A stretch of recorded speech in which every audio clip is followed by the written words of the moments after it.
Narayanaya. Pranamam Swamiji. We are in the last portion of Tattvabodha. We have already discussed the all-pervading consciousness and also how Jiva and Ishvara are one in spite of differences. Maya and its conditioning upadhis are the cause of all these differences between Ishvara and Jiva. The real nature of Ishvara and Jiva is Sat Chit Ananda.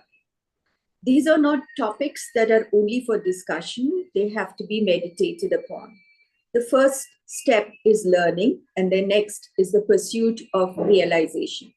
Swamiji went on to talk about the Satguru and Jivan Mukta. Based on the words of the Vedanta and the teaching of the Satguru, we understand that in whom the vision of the truth is born, such beings are liberated while living, meaning that they become Jivan Mukta. For this, a guru is necessary. A guru has to be a realized person. Once the guru shows the way, then what is needed is abhyasa. Guru is a revealer. Then Swamiji explained about all this elaborately. In the wake of one's knowledge, that is aparoksha jnana, the person becomes free from all bondages. Swamiji spoke at length about all this. Swamiji then mentioned the three types of guru. The first is the Chotaka, who is an advisor. He is one who shows the student the path. The second is the Motaka. This guru constantly and patiently guides you. The third type of guru is the Mokshadata. This is the Satguru who helps you to become liberated. He takes you up to liberation without expecting anything in return. This is the ultimate teaching. Next, Swamiji spoke about the Jivan Mukta. Who is Jivan Mukta? Just as we have the firm belief that I am the body, I am a woman, a Brahman, or a Shudra, the one who has the firm belief that I'm not a Shudra, I'm not a Brahman, I'm not attached to anything, such a person is Jivan Mukta. The Jivan Mukta knows that I am existence, consciousness, bliss, the indweller of all formless awareness. A person with this firm knowledge is liberated while living, meaning that she is a Jivan Mukta. All these topics are to be meditated upon. Then, in the text, the Acharya talks about the phalam, the purpose of all this knowledge.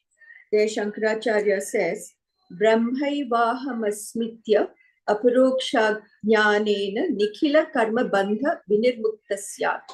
By the immediate knowledge that I am Brahman alone, one becomes free from the bondage of karma.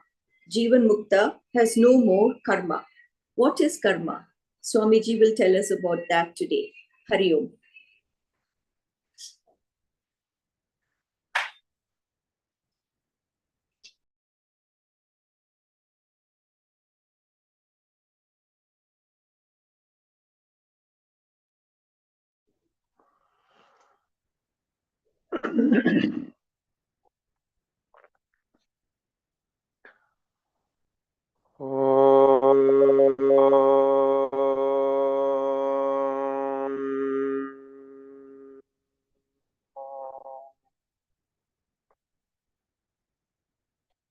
Shrutismritipurananamalayam karunalayam namami bhagavatpadam Shankaram Lokashankaram Shankaram Shankaracharyam Keshavam Bhatarayanam Sutra Bhashya Krito Vante Bhagavanto Punah Punah Ishvaro Gururatmeti Murti Bheda Vibhagine Vyomavad Vyapta Dehaya Dakshinamurtaye Namaha. Shri Dakshinamurtaye Namaha. Vasudevendra Yogindram Natva Jnanapradam Gurum Mumukshunam Hitarthaya Tattvabodho Bhidhiyate. Om Shanti Shanti Shanti. Shri Gurubhyo Namaha Harihi Om.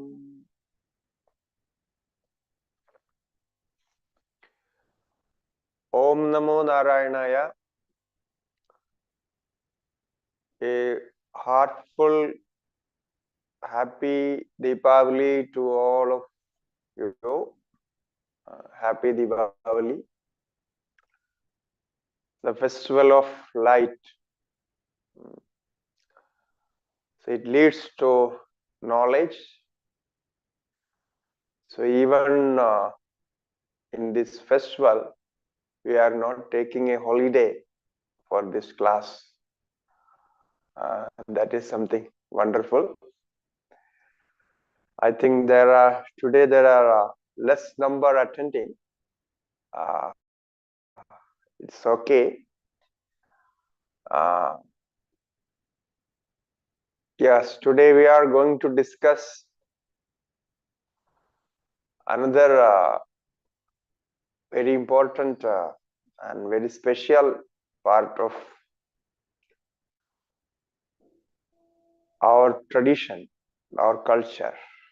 That is karma, the theory of karma. The manifestation of karma and its effects.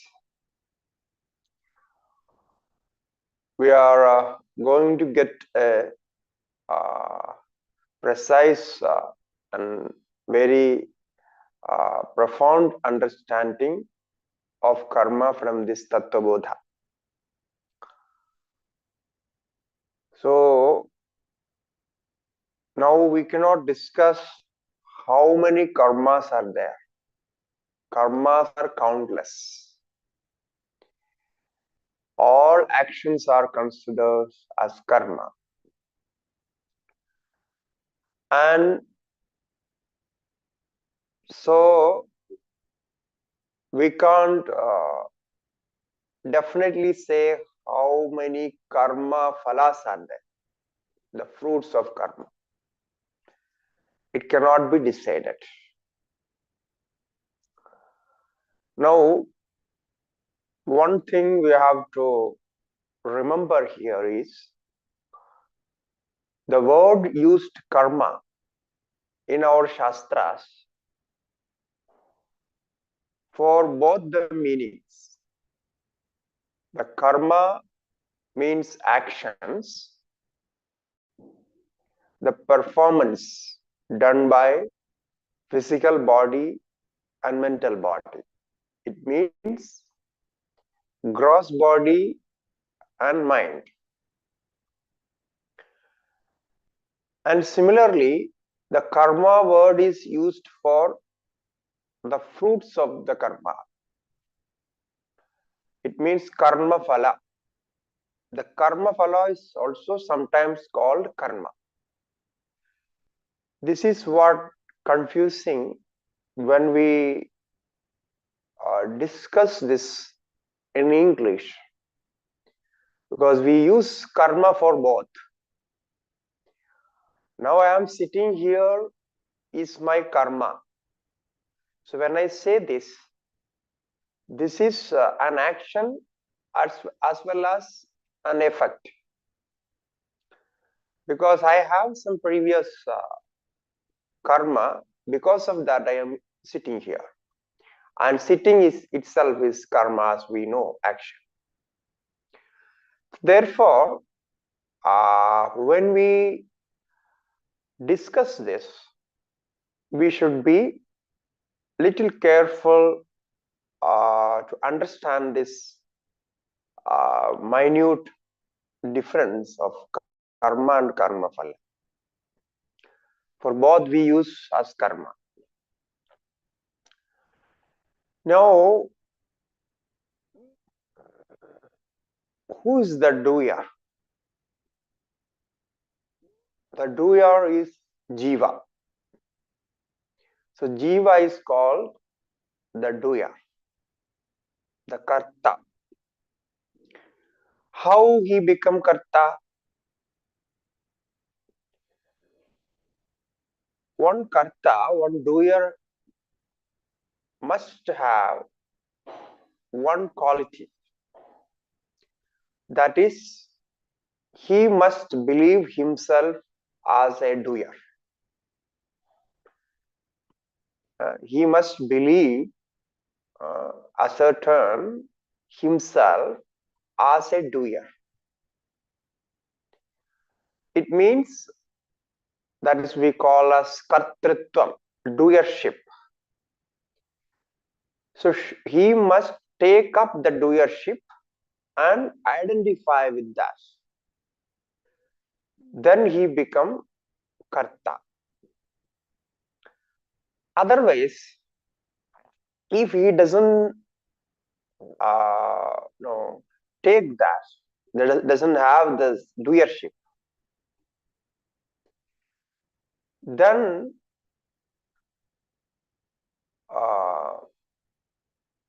if he does some, seemingly he is doing something, but he is not a doer. So the doership, the identification of doership, or the ego that says I am a doer of any action. I'm not taking any particular name. When we write, I am a writer. When I speak, I am a speaker. Okay. So this action and the doership is connected. Our point here is, when the doership is there, the identification with that doership is there in a person, that person is called doer. Then he has the karma, the actions, and the reactions. Okay. Now we see the next point. If he has no doership, he has no ego of doership,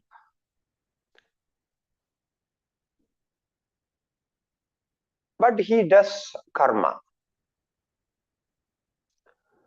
So without doership, he does karma. It means his physical body is in action. It performs some karma, but then he has karma, but he has no karma phala. The reason is he has not connected himself with the karmas through doership. For this, I will give you an example, a very direct example. We take children up to the age of 6 or 7. Okay, the small child also does many actions. It sometimes catches some ants and kills it, and sometimes they catches the ants and eat it. Everything is done. and some good karma also, because child also gives something what it likes to give to somebody, to mother or father or whoever comes as guest. So everything child does, but this all is done by non-doership. So there is no doership ego in that child. Therefore, in our shastras, in our traditions,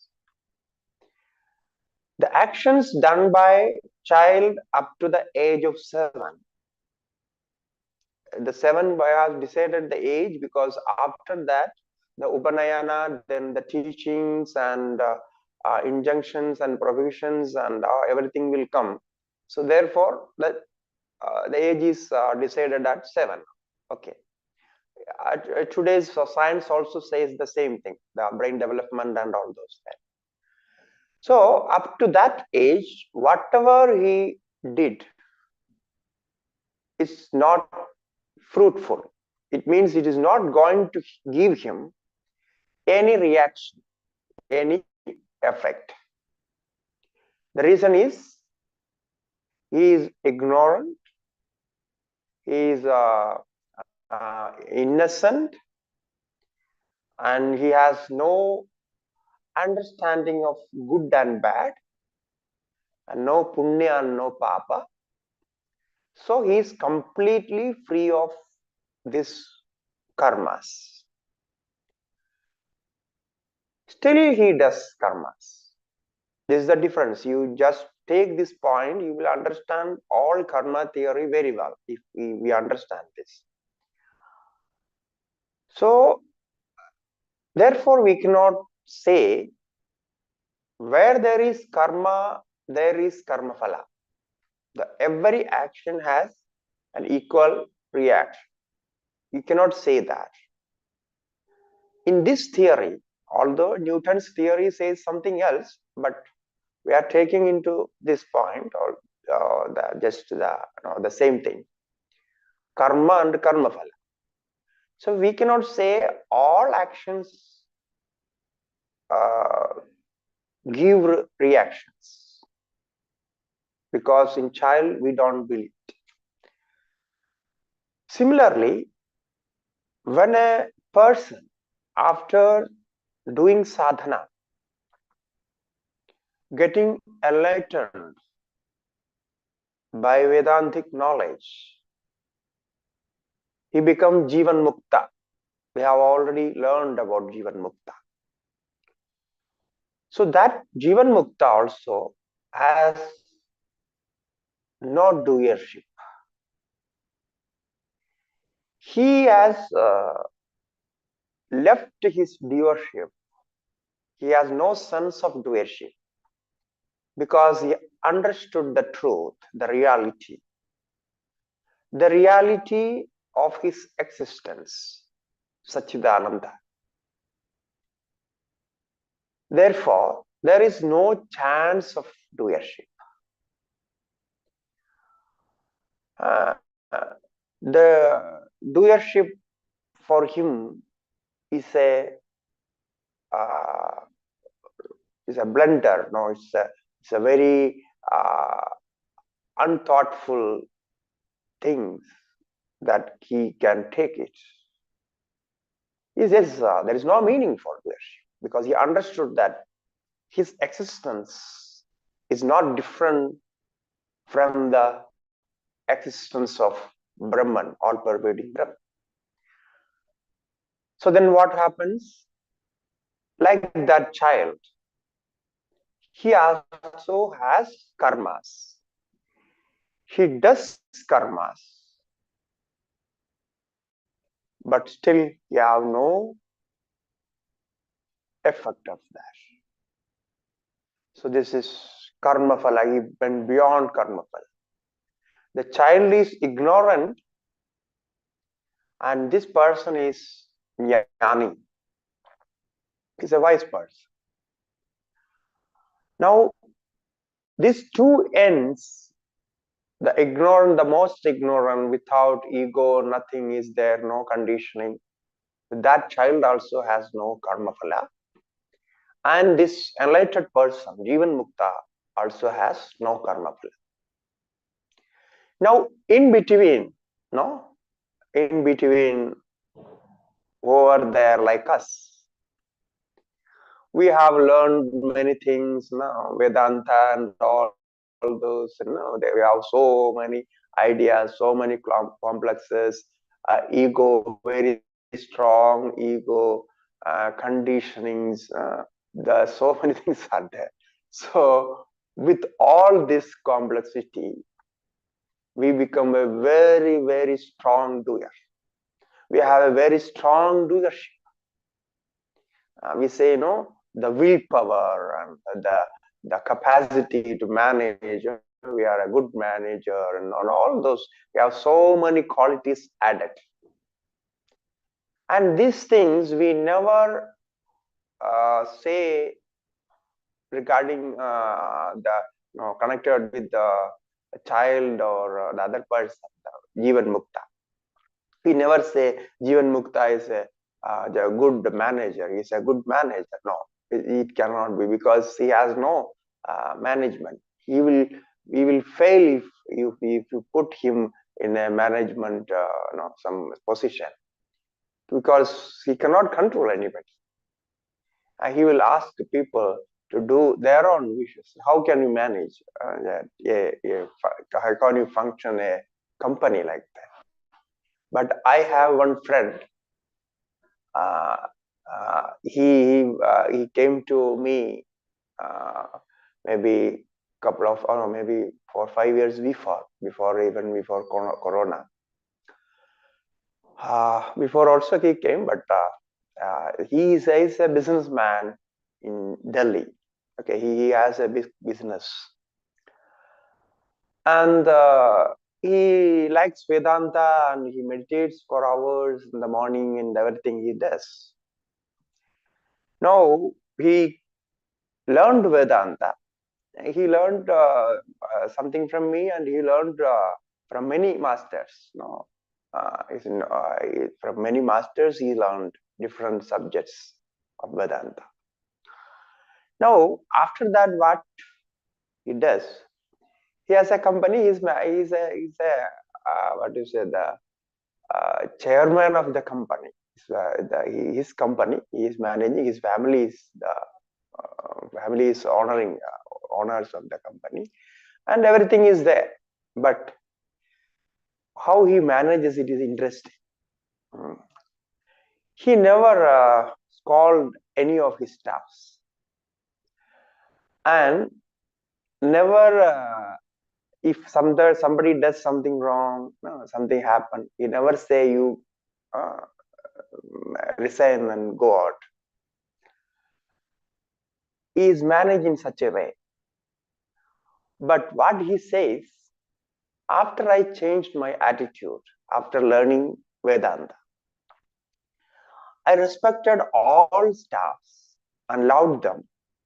And whatever I get, yearly profit and all those, I share with them.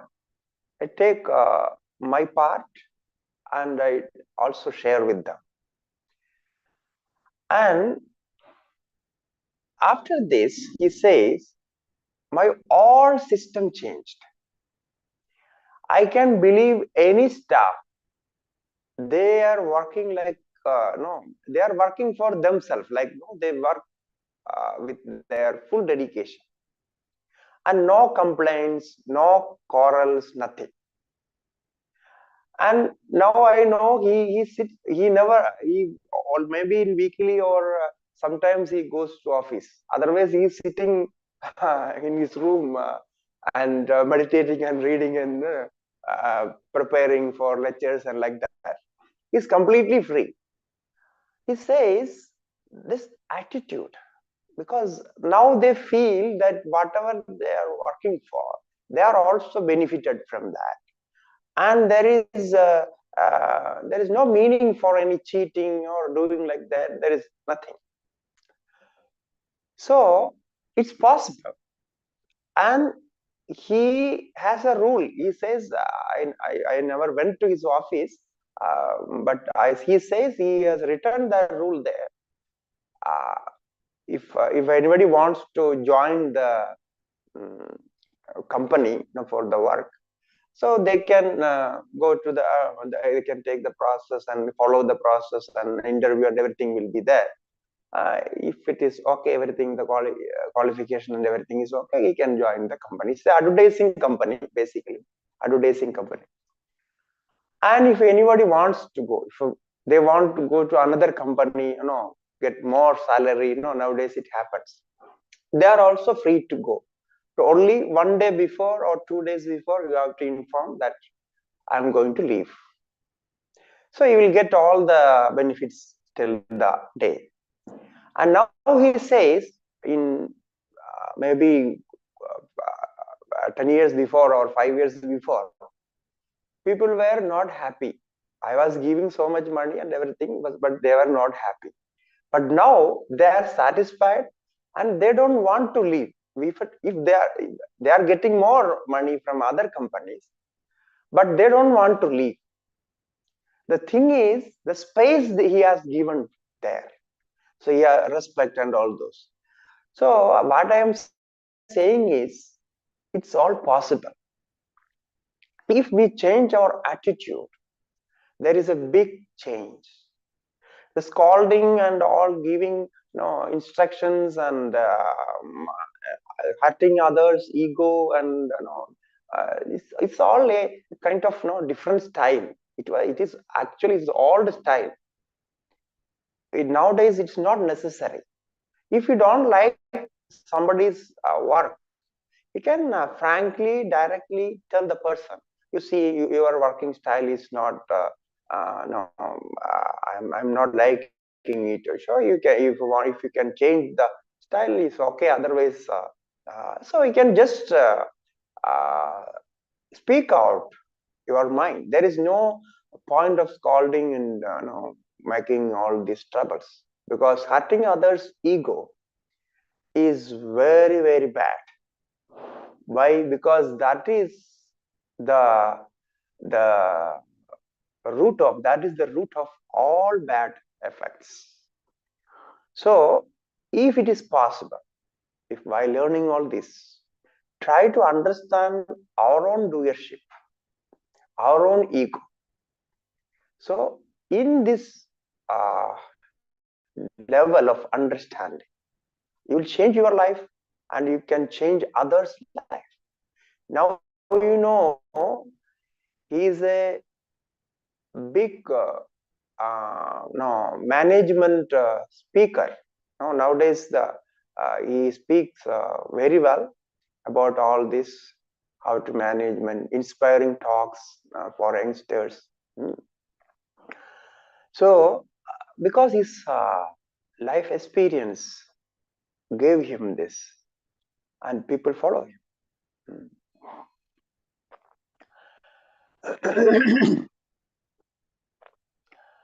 So what I am saying is, the doership, who has karma.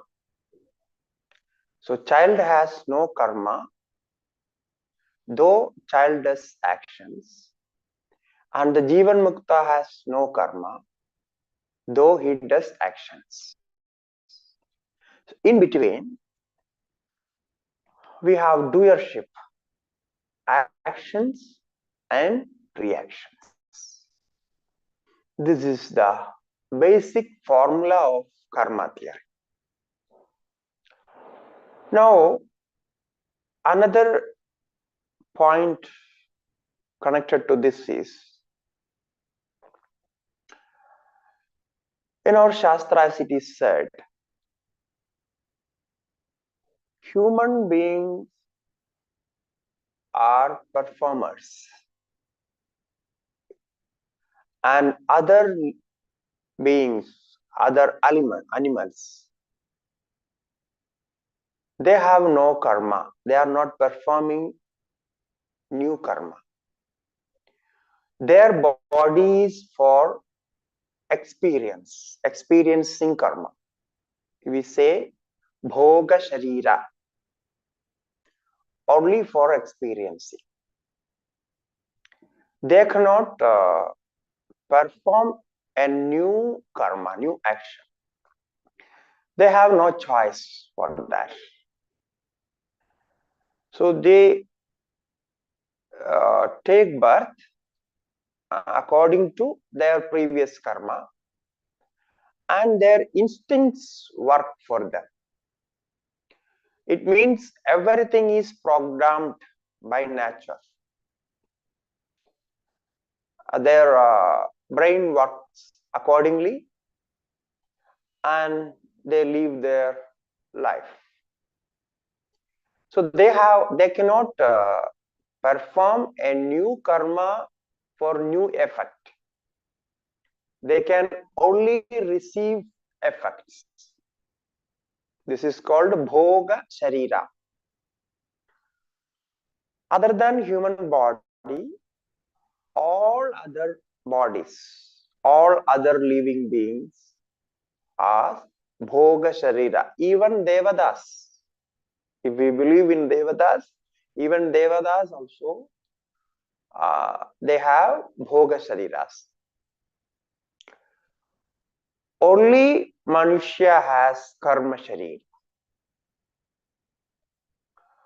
The human beings, they have karma sharira. It means Manushya can do new actions and get new effects. So they have the choice to do good actions and bad actions. Other animals, they have no choice to do good and bad, because most of their mind is programmed. Sometimes they changes according to the situation. It is very, very little. Maybe we can say 1%, 2%. That much. That's all. Otherwise, everything instincts, and they work according to their intuitions. Because like we have telephones and mobile phones and internets and so many supportive machines to support our intelligence. So they have no support. They cannot support their intelligence. So what they do?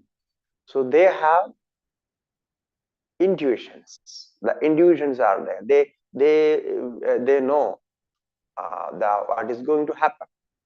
They intuit the reactions. No, this we know from our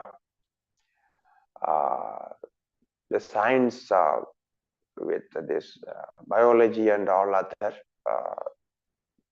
sections of science.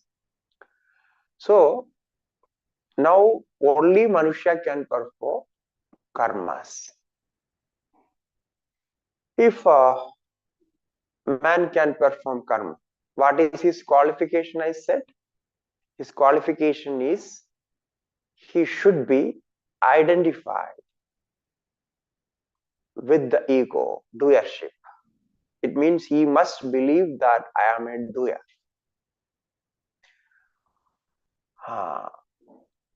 So as long as he has this doership, he will perform karma, and whatever he performs, he gets its result directly. So now we are going to discuss the types of karmas, the kinds of karma, different kinds of karma, and its fruits, its effects, how it is managed by our sadhana. So this is what we are going to discuss now. The text says, Karmani kadividhani sanditi chet agami sanchita prarabdha bhedena trividhani santi. Karmani kadividhani santiti chet. So how many types of karma are there? Then it says the answer is Agami Sanchita Prarabdha Bhedena Trividhani Santi. It is categorized into three, that's all. No, there are countless karmas, endless karmas, but they are categorized according to the performance as Agami, Sanchita and Prarabdha. Now, what is this Agami? Agami means which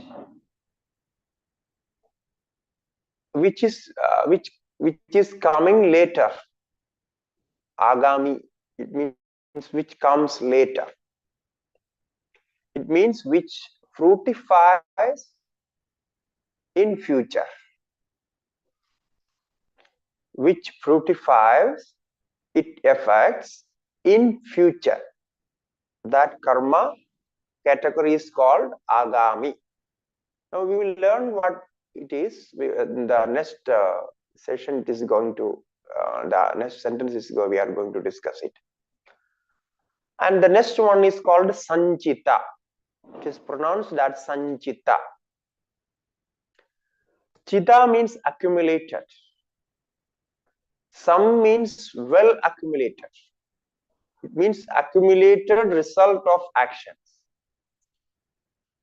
So we have lots of karmas. So we have a good deposit of karma. There is no end. The deposition is so huge that if you take thousands and thousands of births, it will not end. So this is our deposit. So Sanchita, the huge deposit of karmas, which was already performed, accumulated karmas, that's called Sanchita karma. Now how this karma is going to give result, that we will discuss. The third category is Prarabdha. Prarabdha Bhedena Trividhani. Prarabdha. Prarabdha means already began its effect. It's already begun its effects. It's giving its effects. The exhausting karma. The karma which we experience and exhaust. We can call it present karma. So this body, mind, the life what we have is because of this prarabdha karma, exhausting karma. So prarabdha means already begun. So what has been begun, that's called prarabdha. So already begun its effects. So Agami, Sanchita and Prarabdha, three categories. And sometimes, for your information, sometimes this Agami karma is also called Kriyamana. In some other texts, it is said Kriyamana karma. The Agami and Kriyamana is the same. It is Agami synonymous as Kriyamana. Kriyamana, which is being done, which is going to give the effect in future. Among these three karmas, first we are going to discuss Agami karma. You can see the test. Jnanotpatyanantaram jnani deha kritam punya papa rupam karma yadasti tadagami karma. tad agamitya abhidhiyate jnana utpatti anandaram. After the dawn of knowledge, jnana utpatti anandaram. After the knowledge is achieved, after getting the realization, the realized soul, jnana utpatti anandaram. Jnani deha kritam, done by the physical body of jnani. Jnani deha kritam. Punya papam. Punya, good karma. Papa, bad karma. Or merit and demerits. So, punya and papa. Karma, yadasti. What is there as this kind is called tad agami ityabhidiyate. That is called agami karma. So now, here it is said, the karma which is done by jnani in this birth, after jnana, is to specify the karma, that's all.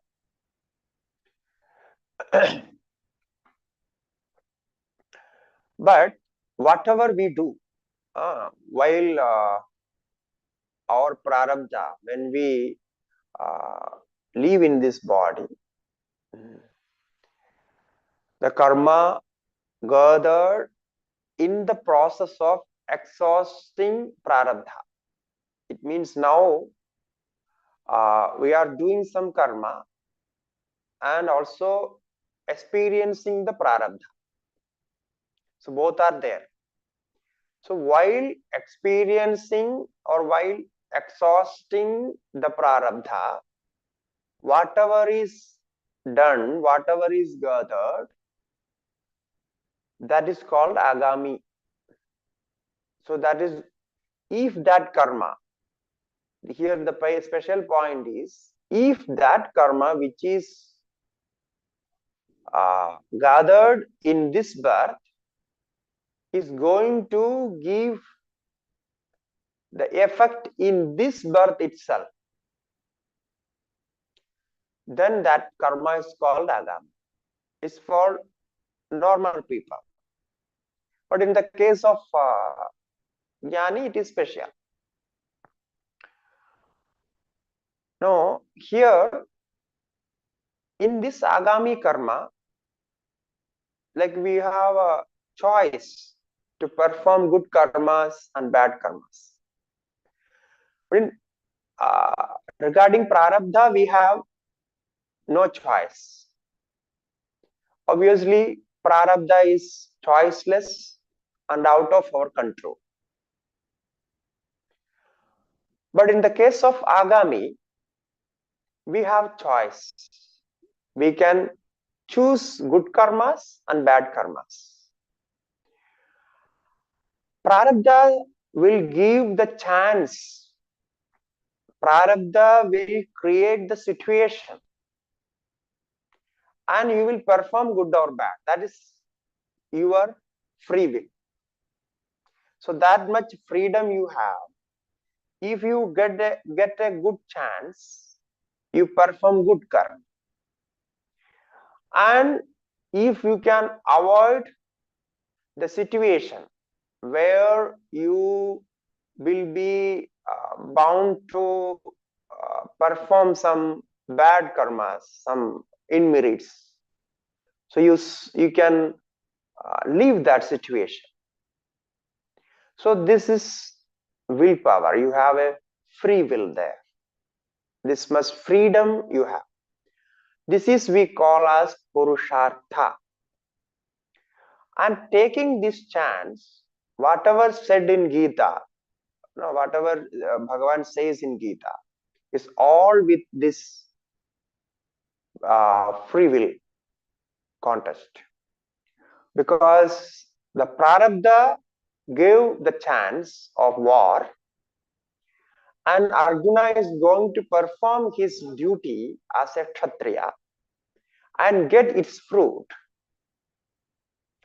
So the war was not created by Arjuna or Bhagavan. The war was created by the prarabdha of those warriors, the Kauravas and the Pandavas. And in that, they perform their karma and get their benefits. For us, now we got a body. Okay, how this body is created? The body is created because of our prarabdha. That we will learn the next sentence. So we got a good chance. How? I already told you, because only in this human body you can perform karmas. New karmas can be created.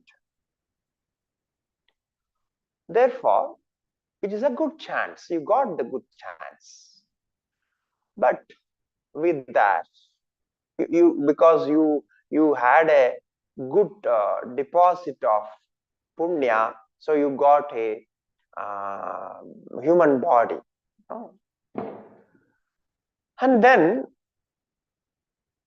along with this human body, you got a birth in a good family, a wealthy family where they could manage everything well. So you could study in the schools and colleges. You got a good knowledge, a degree, got qualified.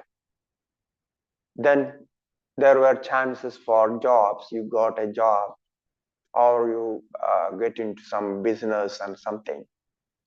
So all these chances were created by your karma and related karma. The karmas are related to you, or they created this. This is because of prarabdha. Now, why we born in Bharata, and why not in America? Because the difference in karma. Not only this, every day if we see, every day our actions and reactions are different. Each day is a new day, a new life for us, because it is created by prarabdha. Now, getting this body, this beautiful body, if you are not performing the good karma for future experience, the good experiences, if you are not paying attention to do that, then you are losing your chance as agami karma. So this is the difference. Now, whatever you have gathered, you have created, you can deposit, as we earn money and deposit in bank. No, credited in our account, and we can earn money and credit in our account, and we can take it and use it. Everything is done there in this life. And we have learned, I earned so much money and credited in the account, but if you are not using in this birth, the deposit is still there, then you will get next birth. But the bank account now you have in your banks, you cannot get this money in next birth. It's not possible. But the karmas will come to you. So the karmas are good, karmas are better deposits. because that will follow you, that will be useful for your next birth as well. Not only one birth, it may go to many, many births. So it is a good earning. And this money earning, it ends when your life ends. That's all. So your family can get money. That is by theory they can get it. And if they use for good purpose, that's okay. Sometimes they cannot use it. So that's another story. But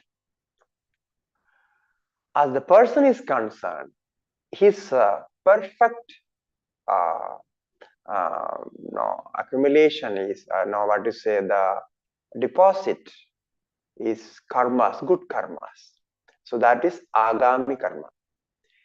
So if we perform a good karma, if it is very strong,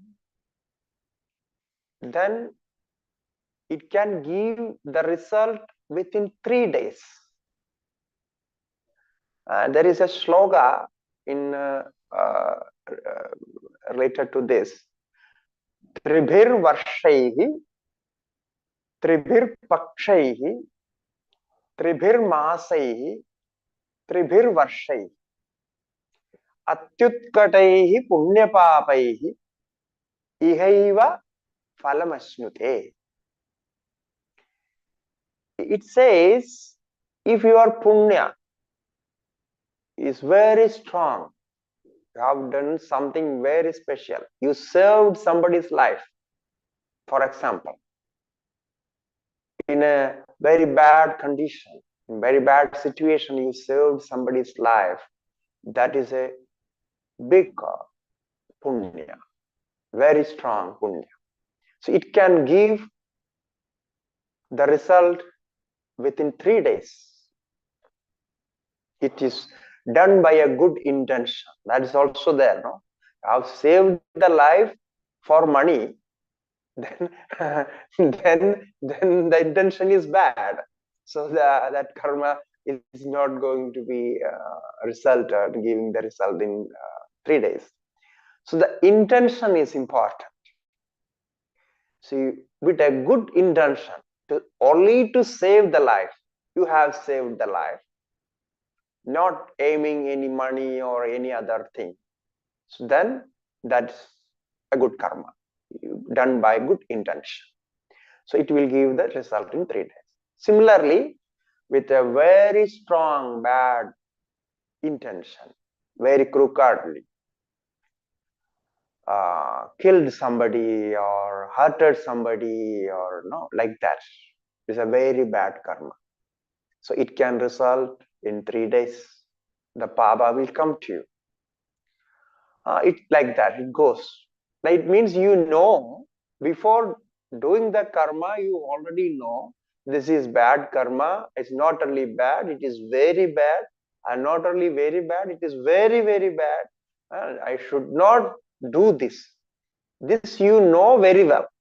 So after knowing, you have done it because of some reason, your greed or whatever or angry or whatever the reason may be many. With those any of the reason you have done it, then the effect will come within 3 days. And then the degrees descending slowly. Thus, if it is little less, then in one paksha, it means in 15 days, or in 1 month, or in 1 year. It is, if it is very less, it has no enough strength, then the effect can come only after 1 year. So this is only just degrees of comparison, that how the karmas are manifested. So these karmas, which are giving effects in this birth itself, done in this birth, and the effect is also in this birth. then those karmas can be called agami karma. Here it is said in the case of jnani, but we take for normal people as well. So this is agami karma. Now after this, the sanchita karma. So we take up the sanchita karma. Sanchitam karma kim ananta kodi janmanam bija bhutam sat yat karma jatam purvarjitam tisthati tat sanchitam nyeyam. Sanchitam karma kim. The word meaning I already told you. The accumulated karma, well accumulated karma, means huge deposit of karmas, previous karmas. How they were deposited says it's not in one birth or two births. It is deposited in ananta kodi janmana. It is the seed of, the cause of crores of millions of births. Ananta koti janmana. Endless births is the cause of endless births, like millions of births. So you can imagine how big it is, how much karma is there. So ananta koti janmanam bija bhutam. It is seed for many births.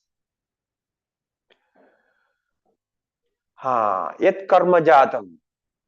So karma jatam, results of actions. Now here the karma word is used for the result. So the results of action. It is not action. Action is already done and is over. Now its effect. The effect is waiting to perform its or giving the effects. The karmas waiting for fructification. Karmas are already done. Now in between, they are waiting for fructification. Therefore, it is called sanchitam. Like you deposited in the bank. It is like people deposit in 6 bank. Now can deposit whatever you want. There is no tax, nothing. You just deposit. People deposit there. Similarly, your deposition is this karma. The karmas waiting for fructification is sanchita and karma jadam purvarjitam, collected in previous birth, in many previous births. Purva arjitam, gained, gathered before. Yat tisthati sanjitam tat sanjitam nyayam.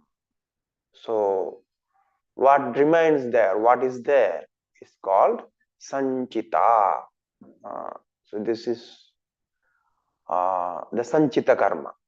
Now in this sanchita karma, there are many kinds of karma. It can give all kinds of birth. It can give all kinds of pleasures. It can give all kinds of pains, sorrows. So this is it has all multiple dimension effect. Even in one birth, it gives different effects, pleasures and unpleasures. So all those are there. Now, out of this sanchita karma, some karma were ready to fructify. It means they matured to fructify. So those karmas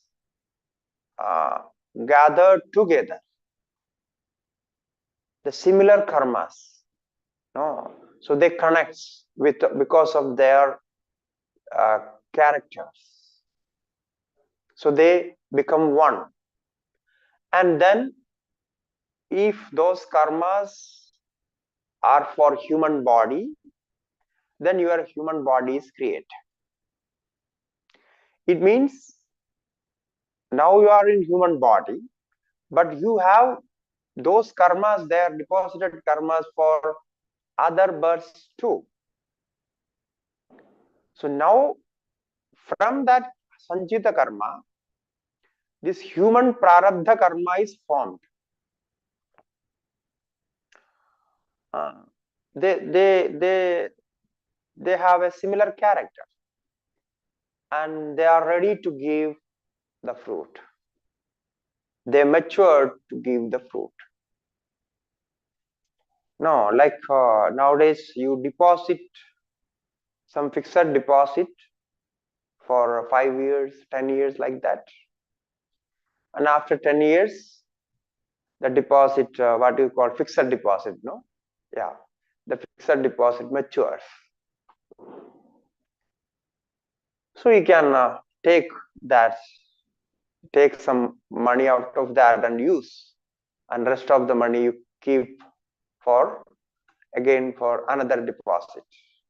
Similarly, it out of that deposit, so whatever is matured, we take it and we enjoy it with that money, and rest of the money is kept for another years. So it goes on like that.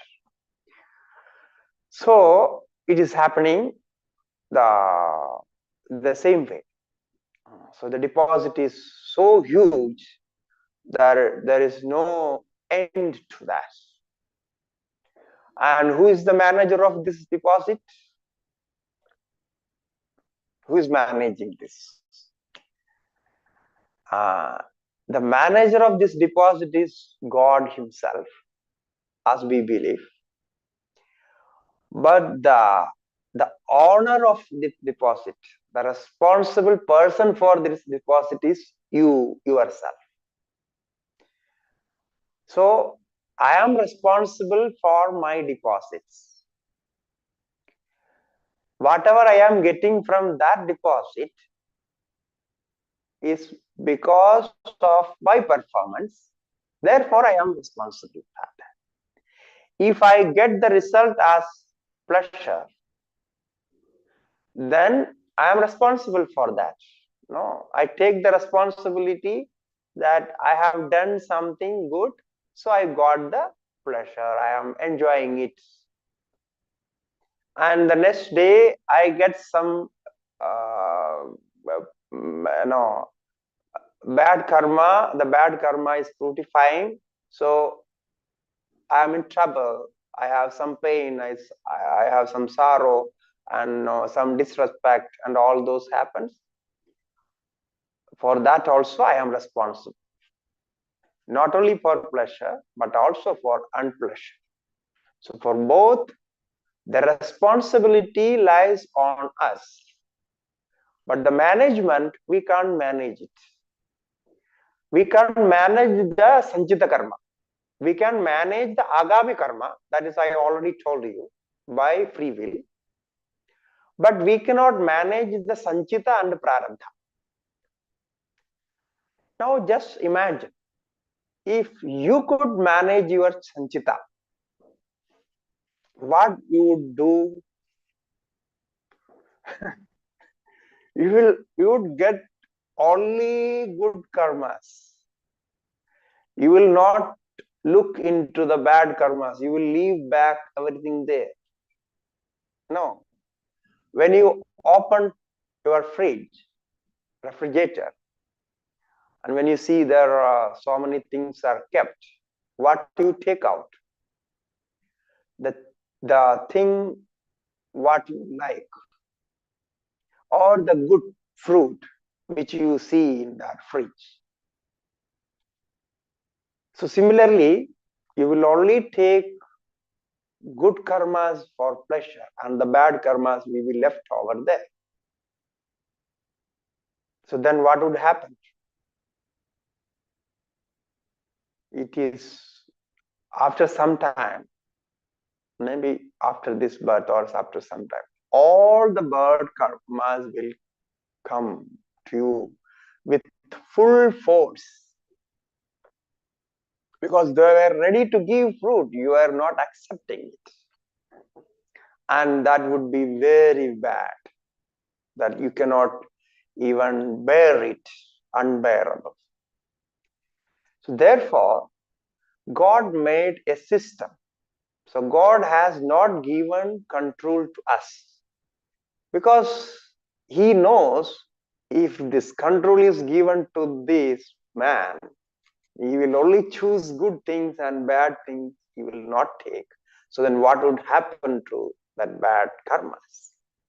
So therefore, let me control this karma, I will give accordingly. Okay, so this is what is happening.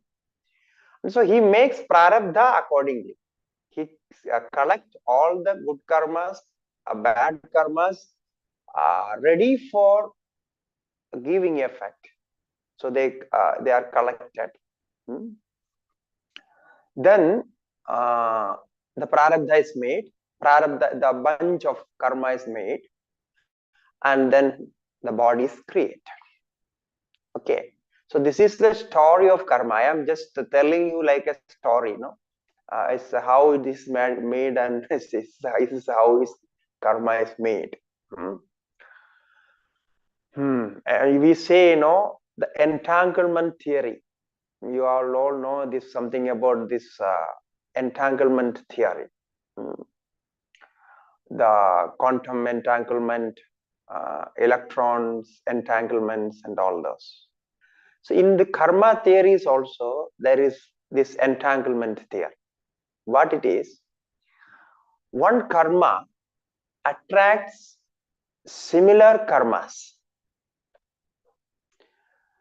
It means one karma is related to the object of that karma and the medium of that karma. Medium, I mean, through which we enjoy that karma, and the situation of that karma. Now, these three are entangled together. The karma gives the effects. Now, for example, if you want burn your finger,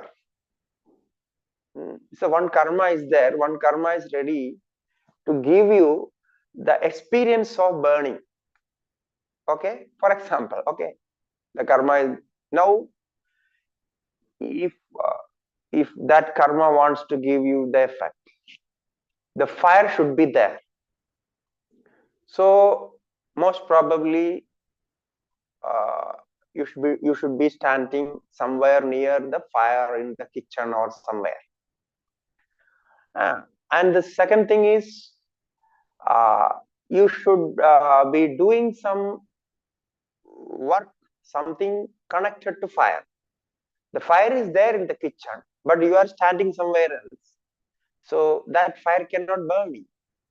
So then what would happen? You will be attracted to go to that fire. No, the entanglement will happen.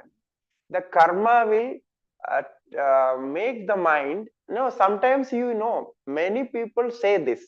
I don't know why I did this. No, I never thought it. I just was standing there. I just went and touched, and the burning happened.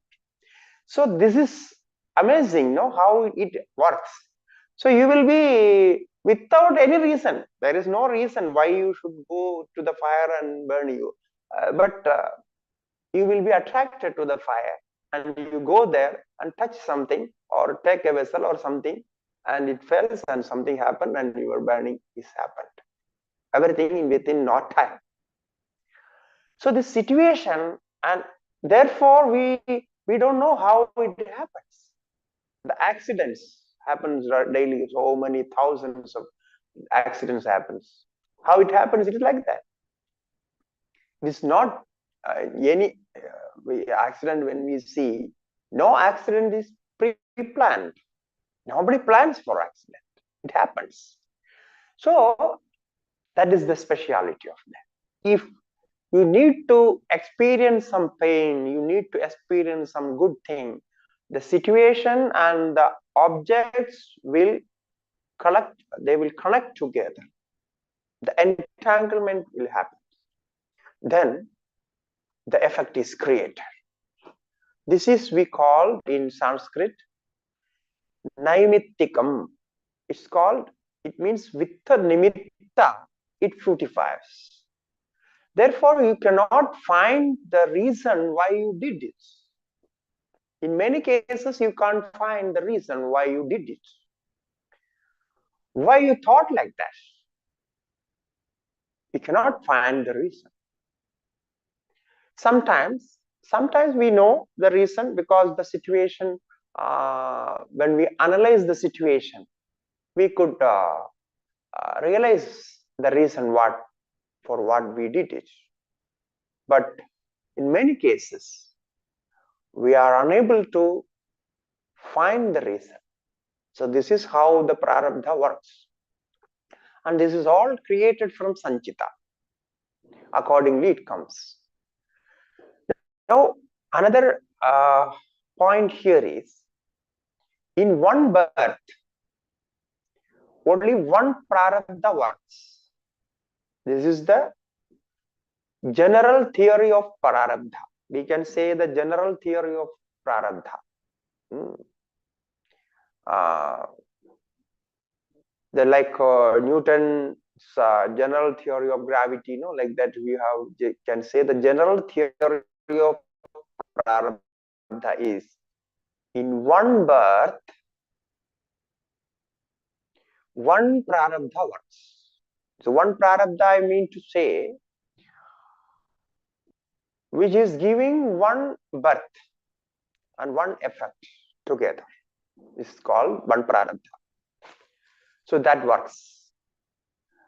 And in between, if you want to change the prarabdha, it's not possible. Of course, we can change agami, but not prarabdha.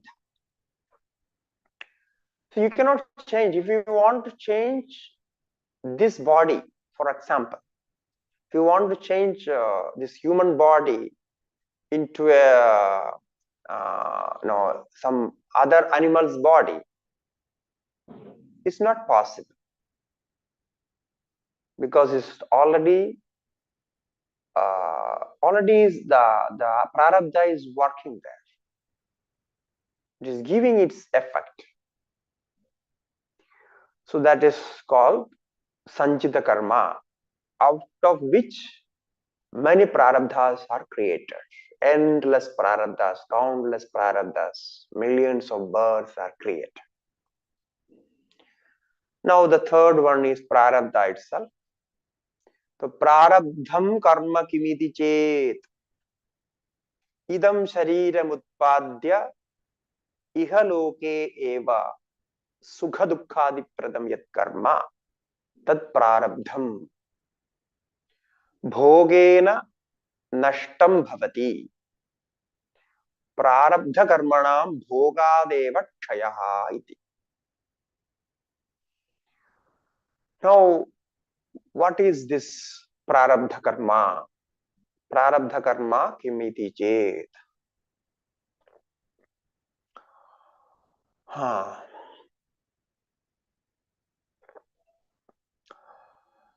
Idam shariram utpadya, having created this body.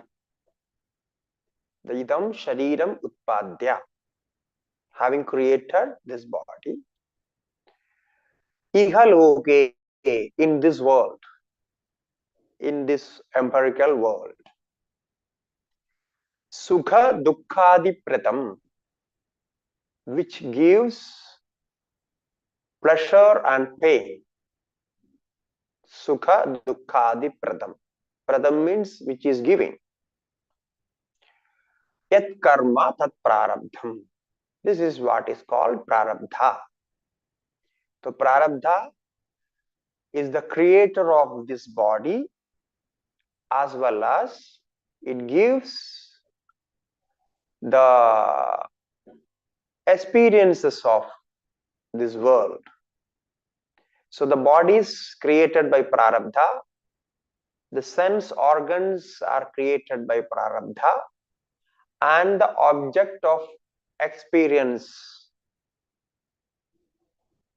the sensory objects, they are also created by prarabdha. Created in the sense, the connection with that, it connects with those objects. These objects of these 5 elements are created by universal prarabdha. It means taking all living beings prarabdha together, because not only we experience these 5 elements, but also all other beings, they experience these 5 elements. Therefore, this is created by prarabdha, but it is universal prarabdha, and it's created by God. We already learned this thoroughly before. We had a detailed discussion on this creation. Now, whatever creator, out of that, which connects you, that is important. That there are many human beings in this world. Now, you are married to one man, or a man married to one woman. So this is the connection. There are so many, one man selected one woman, or one woman selected one man. What is the reason? So there is this entanglement here. So when they meet, the entanglement happens. The inside karma says, oh, this is my girl. So he selects that. So it's the karma gives that. It is in love marriage, it is very obvious. But arranged marriage is also like that, because it is arranged by the family or friends or who are. But when the man, that boy sees a girl, look into her face, some attraction happens. So it is natural. So this way, the selection of objects with the prarabdha karma is very special, and prarabdha karma takes you to that situation. As I told you the example of fire, the prarabdha karma will take you to that obstacle. Okay, we can say by the force of prarabdha karma, you will be forced to perform that. So this is what is happening there. So by the force of previous karma, prarabdha karma is created. Now by the force of prarabdha karma, you will be forced to take that action, perform that action, and then the reaction, the effect of that is done. Now the point is the effect. Effect means, what is the effect? Effect is pleasure and unpleasure. Pleasure and pain is the effect. Okay, whatever you do, you feel happy or unhappy. That is what happens. Now, the important point here it is, the happiness and unhappiness is not directly created by karma. Karma creates the situation for happiness and unhappiness. This is a very interesting point regarding karma. You have to remember this, because people are very much confused with this. Karma is not creating happiness or unhappiness directly, But karma creates that particular situation, and you will be forced to be in that situation. That's also we can add into. So the karma creates the situation, and you will be led there and forced to be in that situation. But still, the pleasure from that or unpleasure from that is not created by karma. It cannot be created. It is up to you. You want to enjoy it or you want to just leave it off. Like sometimes we see if you get sickness, we enjoy it. Say, oh, because of sickness, I could rest for 2 days. No, how happy everybody is serving me. I'm enjoying the sickness. I used to say this in my school days because if I want to, all children do that. If I don't want to go to school, so if I get some sickness, it's not, no, sometimes I get, so I'm enjoying that. Then people ask, oh, how is your health? No, it's okay. If it is 2 more days, then I am very happy. The sickness or this fever is 2 more days, then I can enjoy more. So this feeling, even the sickness is troubling you, but your feeling is enjoyment. So you are taking the medicine, that's okay. So this is what I'm trying to say here, the difference between the situation and the experience, actual experience. So this prarabdha karma is actually exhausting its effect. It means once the prarabdha is experienced, it is exhausted.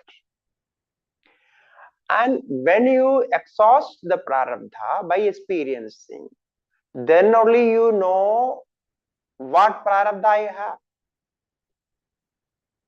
You cannot know before. The prarabdha will give the experience and it unfolds its character. It happens together. Therefore, sometimes surprisingly you feel some change in others. Mostly we see in others because we don't see our changes directly, immediately. Okay, no? So we see changes in others. This is because of this reason. When the prarabdha karma changes, the new prarabdha karma is unfolding itself,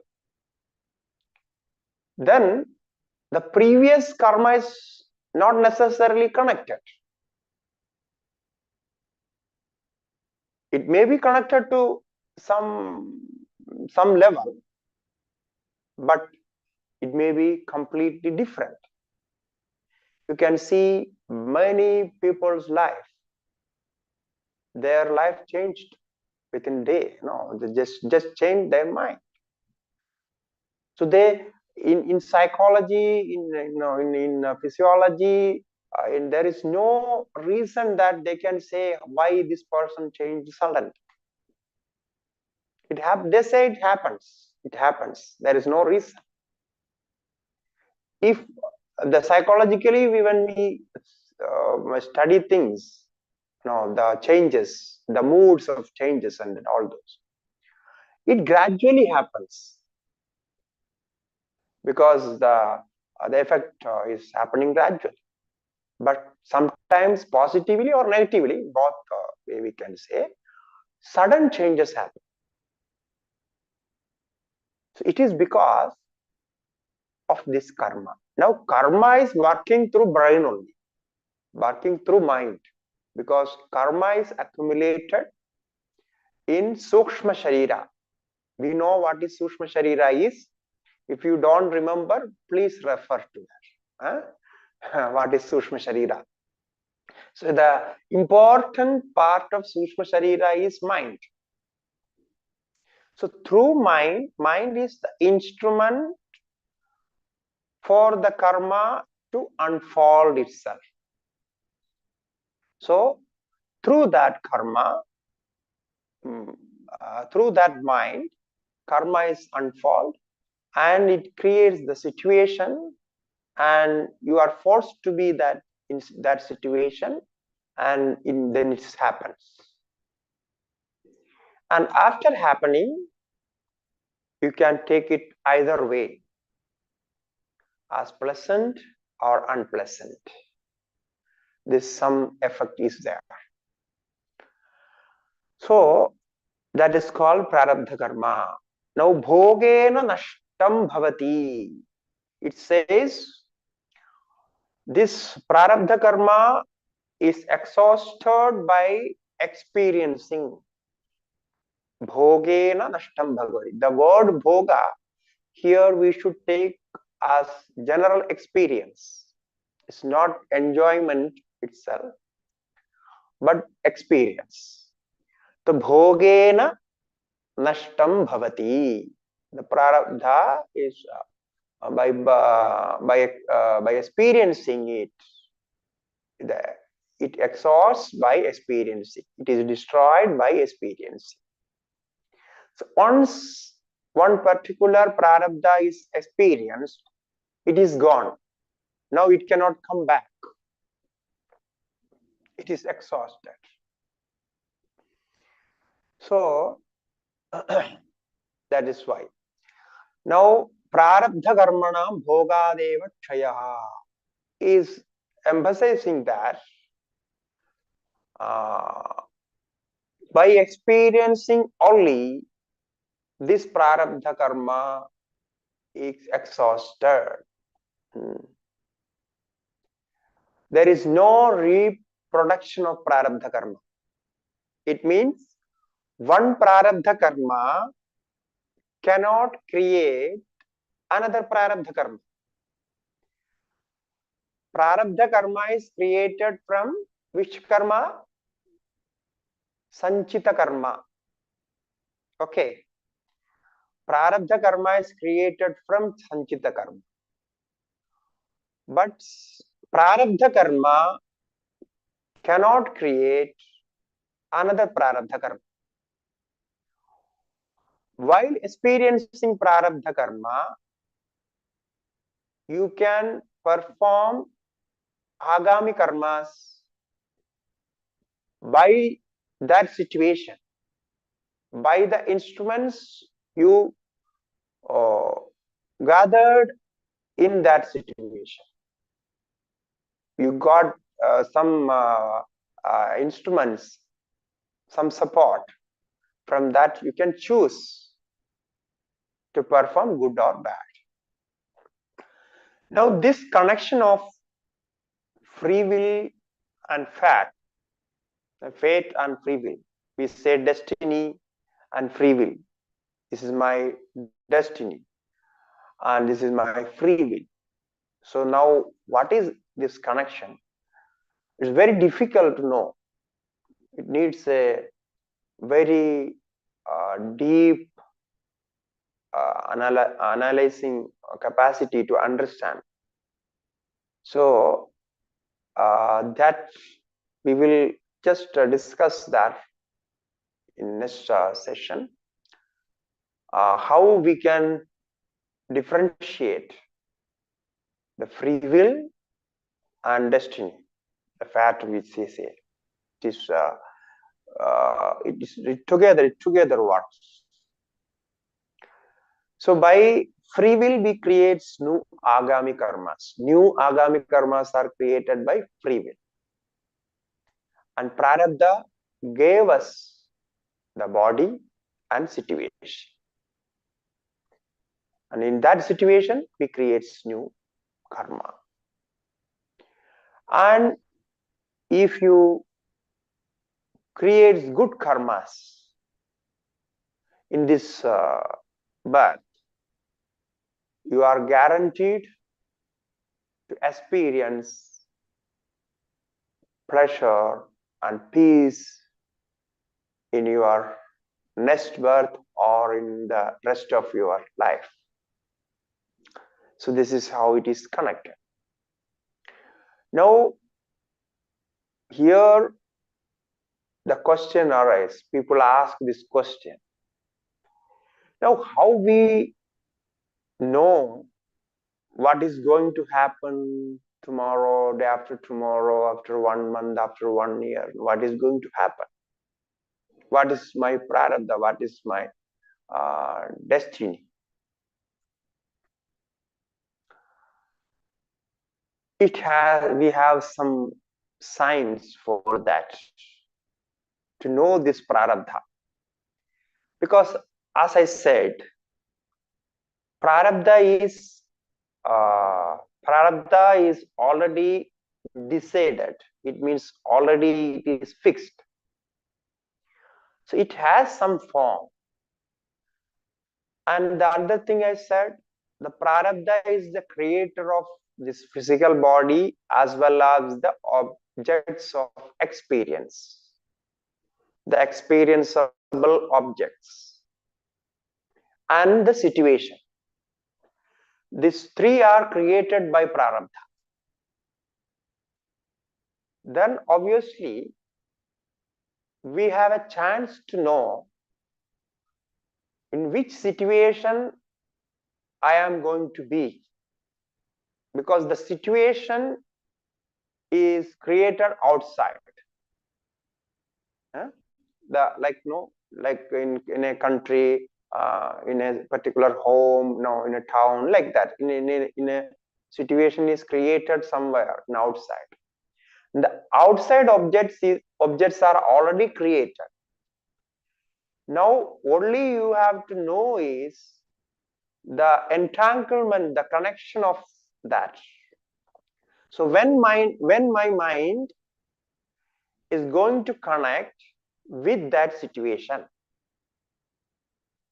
or in other words, in another way, when that situation or that particular object is going to attract me there. So this is what we like to know always. So for this we have a science which is called astrology. So the astrology is connected to this. Therefore, to study astrology and understand astrology, you must know all the karma theories and how it is created, and how this planets and all this are created, and why you born in a particular day and a particular time, when different stars are together. You see, this is what we celebrate birthday. Why we give so much importance to this birthday? Now people who do not believe in astrology also believe in their birthday. They celebrate birthday. So now, what is the meaning? What is the important of? If you don't believe in that particular time and particular situation, why you celebrate your birthday? Because birthday is already gone. There is no. If you celebrate birthday or you don't celebrate birthday, nothing going to happen. Nothing going to change. If you don't celebrate birthday, what is the problem? We don't celebrate our sannyasi. We don't celebrate birthday. No. It's just okay. We have our own reason for that. But I'm just putting this point for thinking why we celebrate birthday, because we give some importance to that particular time of our birth. That is one reason. Another reason you may say that I like myself. So I am born is my happiest moment. It is my, it is my happiest achievement. that I am born. Now, for what purpose you born?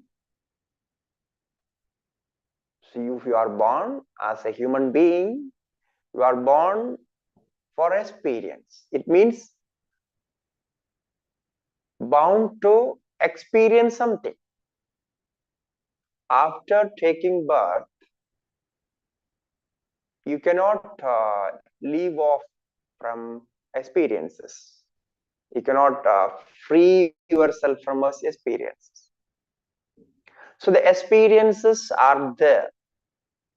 Now, in this point, what I'm trying to say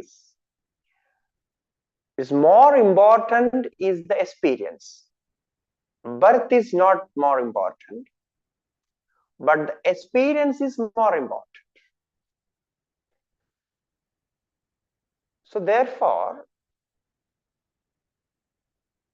what you are experiencing and how you are experiencing and how you are going to experience is important there. So you celebrate rather birthday, celebrate the experiences, the karmas of your birth. So what is your karma of this birth? You have a good karma, that is your human karma, we can say.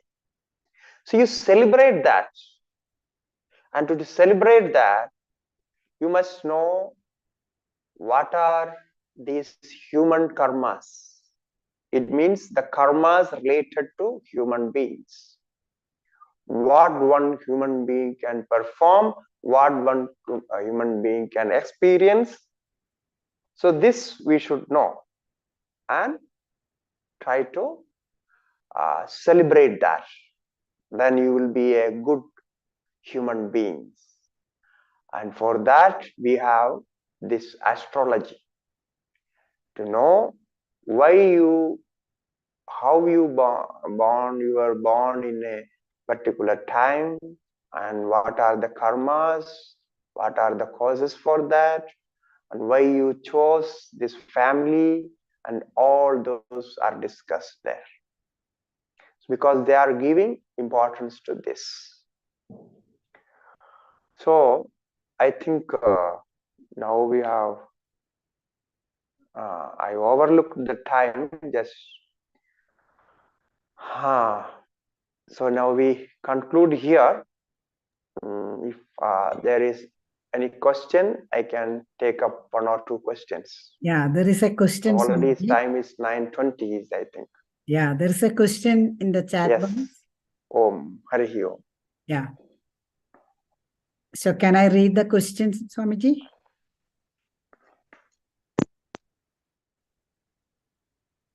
So there is a question in the chat box. One person has asked, going through suffering during their last days, is it only us who see it, feel the suffering? Will they have the rebirth if they leave the body with such suffering?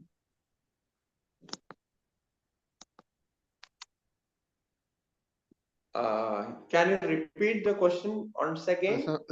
The question is actually going through the suffering during their last days. Is it only us who see it, feel the suffering? Will they have rebirth if they leave the body with such suffering? Swamiji, there is a beginning part of it. I will read it out. Does a Brahmajnani feel pain due to the remaining prarabdha karma? We see many realized soul going through suffering during their last days. Is it only us who see it, feel the suffering? Will they have rebirth if they leave the body with such suffering? Okay. Actually, this is connected to the realized person. Then the next part of the Tattvabodha is going to discuss that only. So how the realized person is going to experience the prarabdha. So the prarabdha is same for everyone. The prarabdha is for the body. The body which is there is because of prarabdha. So this prarabdha karma is giving its effects to jnani and ajnani both, the realized person and unrealized person. But realized person, he has no identification with body. It means he is not identifying himself with the body. Therefore, whatever happens, he thinks that it happens to my instrument which I am using. Like you have a vehicle. The vehicle you are using, if something happened to that vehicle, so what would be your reaction? So you think that, yeah, my vehicle got damaged. I should get it done. I have to do some repair or some maintenance. So you do that. Similarly, the realized person understands his body as his instruments for experience, exhausting prarabdha. Therefore, something happened to that, he just leave it. It happens. And prarabdha has no form, in the sense, prarabdha, that you cannot say prarabdha is only good prarabdha or bad prarabdha, or it has no form, no color. If the realized person has a prarabdha of disease, some big disease like cancer and other diseases, if he has that, that karma will give the effect, because he is not destroying, he is not disturbing that prarabdha karma by his knowledge. His knowledge is not for controlling prarabdha karma or destroying prarabdha karma. Okay, I told you, the prarabdha karma creates the situation, and the situation is created, the experience will be there. He's not disturbing that. He's not applying his mind and energy to change anything there. He thinks he thinks that let it go, let it be exhausted. What is there? So this is the mind of that experienced person, that enlightened person. But for us, we are so much attached to the body, because we think the vehicle is me. Like I'm traveling in a vehicle and sitting inside the vehicle. I may be driving, I may not be. But I think I am traveling, this is me. What blunder it is. How foolishness. So we are like that. We are identifying this body. If something happens to this body, we think it happened to me. So then the prarabdha is also connected to that. So the prarabdha, that karma, you take that karma as your own, as you yourself. You are identifying with that. So that experience become yours. So this is the difference, the slight difference of understanding. So therefore, prarabdha is there for jnanis, some good prarabdhas and bad prarabdhas. So don't worry about the prarabdha. as I told you, don't think about the birth, but think about the experiences of that birth. Try to change those experiences by your free will. Don't throw everything into the destiny. Everything is happening because of destiny. No, don't blame destiny. So you are responsible for that. So use that responsibility. If you could do a good karma, you celebrate it. Instead of celebrating all other, if you could do a good karma, you celebrate that good karma. Oh, that I could do one good karma is something wonderful. So that is going to be a very good for you. Then you can change everything. Your life is changed. So this is what is happening in that jnani, and what the karmas done by jnani after jnana. It means after enlightenment, whatever he does, it has some process that we will discuss in next class. I hope in next class we will be able to complete the test. That is going to be like that, because only some sentences are left, and that's also just a continuation of what we already discussed. So the next session we will complete Tattvabodha. That is most probably what I said. No, it says if the situation is there, everything is connected, and then we will complete. So Swamiji, we can have one session for question answer separately. Because actually, karma, regarding karma, so many questions are there. We could have, of course, but I am seeing the large sessions, there were hardly any questions. No, nobody is asking any question, only one or There two are so many questions because the time now, it is already 9:30. So therefore we can have the questions in next session. Okay. And you can note down the question and think about this, ask good questions, then we will have a discussion. Okay. So next. Thank you. Yeah. Hari Om Purnamadaha Purnamidam Purnat Purnamudachyate Purnasya Purnamadaya Purnamevavasishyate. Om Shanti Shanti Shanti. Shri Gurubhyo Namaha. Hari